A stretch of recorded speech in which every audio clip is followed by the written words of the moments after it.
What's up, nerds? It's your boy Teir from Evil, and we are back with another video.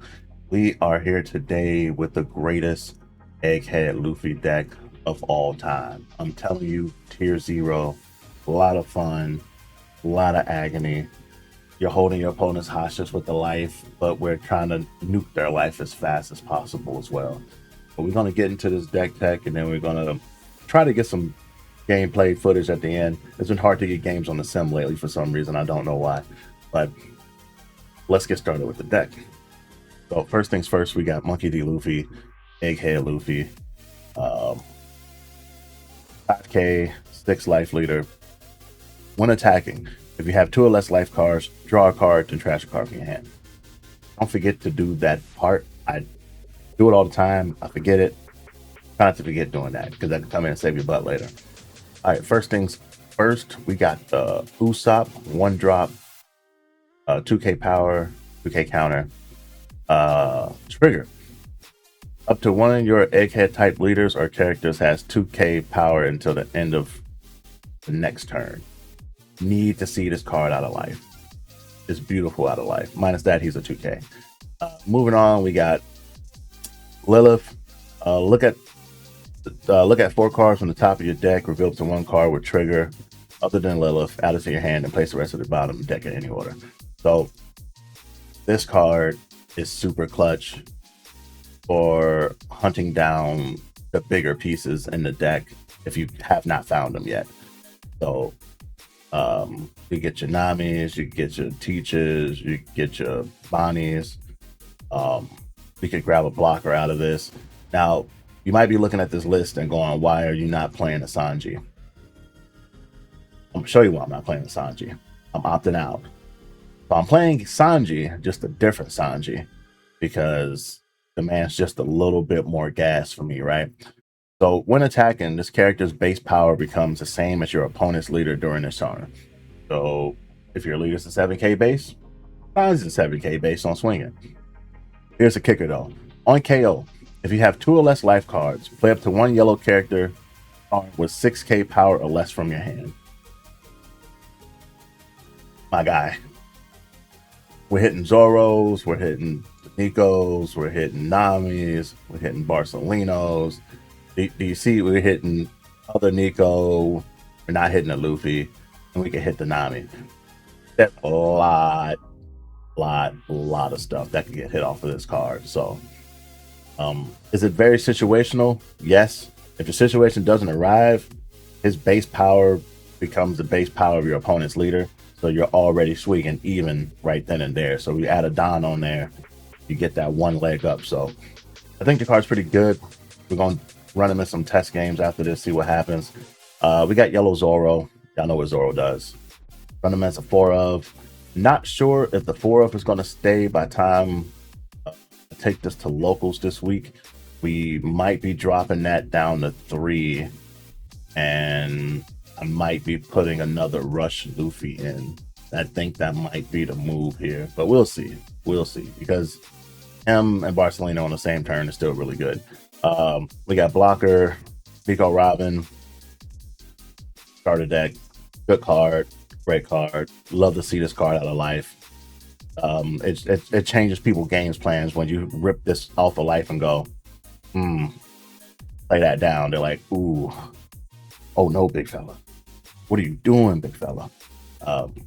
Yeah, so it ruins game plans. Moving on, we got the Nami. Everybody knows what Nami does by now. Great card, great value.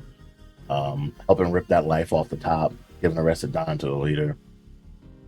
Then if you kill her, you play another one. Moving on, we got the Barcelino.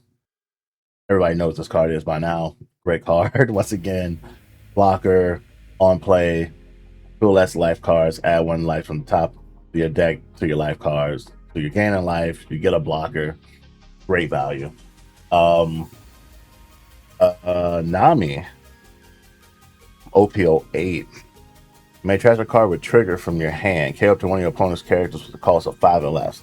Then if you have 3 or less cards in hand, draw a card. So we're calling a card, we're killing a character. A lot of good stuff out there that could be hit off of Nami right now. Just shows you a few in the deck. the Zoro, the Barcelona, the Nami, the Nico Robin. A lot of good stuff gets hit off of Nami right now, especially if they're playing yellow.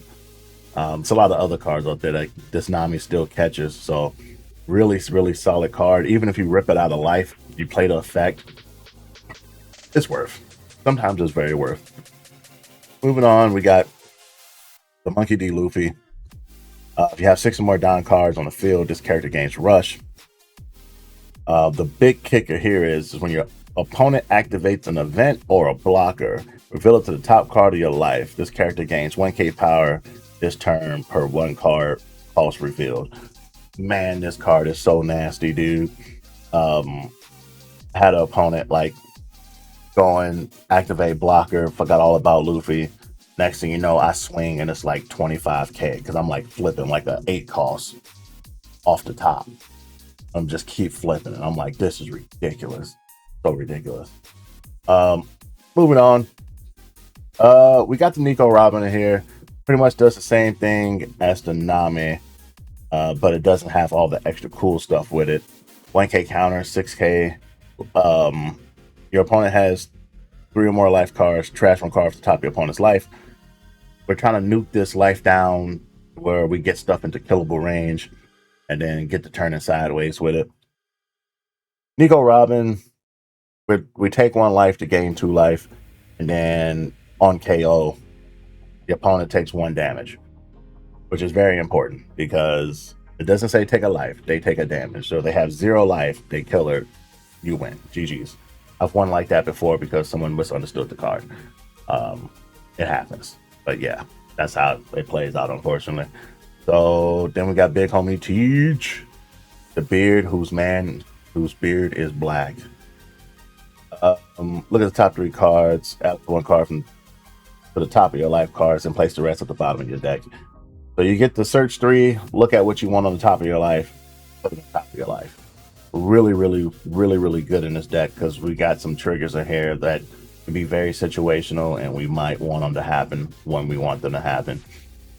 Now, the big boss card of the deck, only running 3 of because in prior testings with this deck, at 4 of, it just felt bad because if you got it too early, you're just stuck with this card in your hand and it's a dead card until you can use it.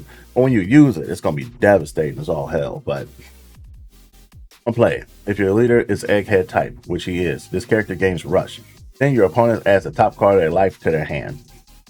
So 10k coming in hot, they lose a life just because you played it. And then the trigger is if you have 1 or less life cards, rest up to one of your opponent's characters cost 7 or less. So she's pretty good out of life as well. So very, very, very, very juicy card. 10k body. You can add that last Dawn on top of her to get that to 11k. And then just go for it. Just start swinging for the fences and praying you hit it. Then we got some surprise guests. You're the one who should disappear. You may trash 1 card from your hand, your leader, or up to one of your characters gain plus 3k this battle. But my favorite part is the trigger. If you have 0 life cards, put the top card of your deck into your life pile, then trash 1 card from your hand. Gas. And then all else fails. Here we go. We got the big event. Your leader gains unblockable during this turn. And if not, you still got a 3k counter for 1. So 6-7. Something good's going to happen. However you decide to play this card out. You could use it to save the Luffy, or you could save him up for 1 final big swing and then just yeet him out there and see what happens. Unblockable. See if they can stop it. See if they got enough counter for it. So